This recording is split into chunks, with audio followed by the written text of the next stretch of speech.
Okay, this is taking a couple takes. So I have push button shifting in my car. I'm working on my MGB. It goes to a GM automatic transmission. There's a lot I could say about why I did this and why I went this route, but it's a heck of a lot cheaper to do this. And yeah, so here's kind of what my layout is. I have a switch over here that puts me in manual mode or automatic mode. Automatic mode, basically I shift with my shifter, put it in drive, it shifts automatically, switch it up here, and I have the paddles.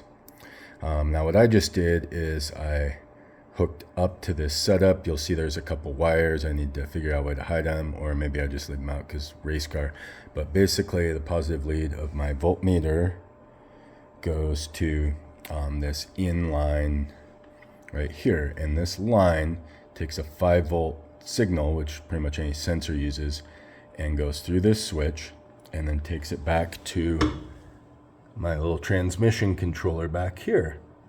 And basically what we do is we pump 5 volts through, it comes into here, comes in and goes to each switch, and if I push a switch, it grounds it out and it lowers the voltage in the circuit. And each switch has a resistor in it of different strength. So if I push this one, we'll watch my multimeter. If I push my up shifter, we have 1.95 volts in that circuit. That tells the computer to shift up. Remove it and it comes right back up. If I push this button, we have 1.43, take off, and we're right back up there, and you can actually depress both of them at the same time.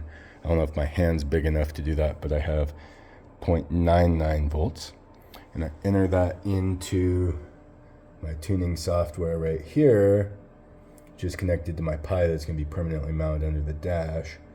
And once I get those figures, I enter them. It tells me which input I'm using. You have spare auxiliary inputs. I click burn.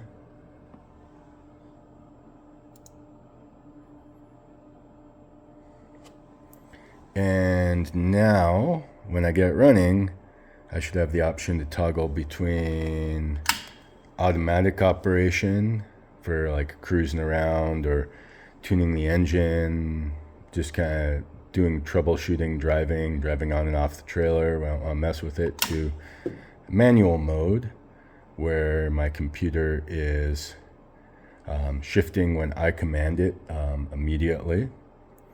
And that's just like a cool little deal. I still have this guy that I made in my own shop to shift the GM automatic overdrive. It was a lot cheaper to do this than it was to get a rear-wheel drive flywheel for this engine, because they only had them in Australia.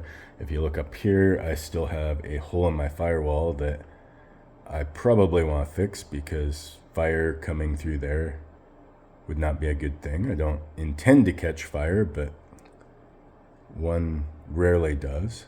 So I'm building a cover for that that's got to be removable so that I can access my throttle. Also, another thing, if you decide to ever put a front-wheel drive engine in a rear-wheel drive car, stuff is going to come out in a place you would not want it, like my air filter. I'll even grab it. Has to be right here. And I could put extra corners in, but that costs horsepower, so we'll do that. We'll come up with a cover, make sure it's safe, because I got tires. But that's how I just did push button shifting in a 1976 MGB. Your 2023 car might not have this, so yeah, sucks to be you, I guess.